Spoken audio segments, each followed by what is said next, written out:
राजकारण आणि ॲक्शन या सगळ्यांनी परिपूर्ण असलेला अप्सरा हा सिनेमा येत्या 10 मे पासून संपूर्ण महाराष्ट्रामध्ये प्रदर्शित होतोय। सुनील भालेराव यांच्या श्रमण फिल्म्स या संस्थेच्या वतीनं या सिनेमाची निर्मिती करण्यात आली आहे। तर चंद्रकांत पवार यांनी सिनेमाचे दिग्दर्शन केले। या सिनेमाच्या प्रमोशनसाठी या सिनेमाची टीम आज छत्रपती संभाजीनगर शहरामध्ये आली होती। यावेळी त्यांनी सर्वांशी संवाद साधलाय। पाहूयात। 10 मेला अप्सरा हा आमचा सिनेमा प्रदर्शित होतोय संपूर्ण महाराष्ट्रात। आवाहन असं करीन की आमच्या प्रोड्युसर सरांनी महाराष्ट्राच्या मातीत सोनं पेरलंय आणि त्या सोन्याची झाडं हवीत मोठमोठाली आणि त्याच्यातून आणखीन सिनेमे बाहेर यावेत आणि चांगले चांगले सिनेमे बाहेर तुम्हाला पाहायला मिळतील अप्सरासारखेच। कारण अप्सरा हा वेगळा यासाठी आहे की खूप खरा तुमचा आमचा सिनेमा आहे। प्रत्येक सीनमध्ये तुम्ही रिलेट कराल की अरे हे असं काहीसं माझ्या किंवा माझ्या मित्राच्या आयुष्यात घडलं होतं, तसं तुम्हाला पाहायला मिळेल। यू नेम इट ते सिनेमात आहे।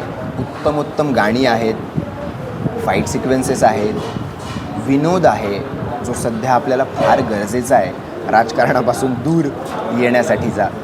पण राजकारण पण आहे, समाजकारण पण आहे, इमोशन्स आहेत, खूप सारे इमोशन्स आहेत जे तुम्हाला सतत तुमच्या आयुष्यासोबत रिलेट होत राहतील। अरे हे असं सो हे सगळी ही मेजवानी बघायची असेल तर 10 तारखेला नक्की अप्सरा।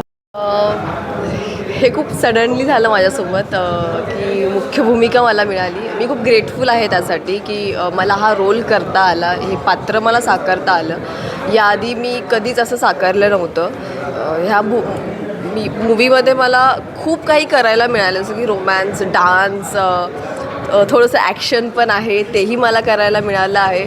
सो खूप एक्साइटमेंट तर होतीच, पण प्रेशरही होतं आणि खूप छान वाटलं मला काम करताना। सगळ्यांनी खूप छान सपोर्ट केला आहे, माझे को ॲक्टर्स, आणि हे सगळे खूप सुंदर आहेत ॲज अ को ॲक्टर म्हणून। सरांबद्दल मी बोललेच, सरांचा सपोर्ट तर होताच आम्हाला। वर्कशॉप झाले बऱ्यापैकी। खूप सुंदर असा माझा एक्सपिरियन्स हा, जो की मी कधीच विसरू शकत नाही। गाणी एवढी सुंदर आहेत ना, ज्यात मला परफॉर्म करायला मिळालं आणि मी म्हणू शकते इथून पुढे की हे गाणं माझं आहे आणि हे मंगेश कांगणे सरांनी लिहिलं आहे, लिरिक्स त्यांनी लिहिले आहेत आणि त्यांनी कंपोज केलं आहे ते।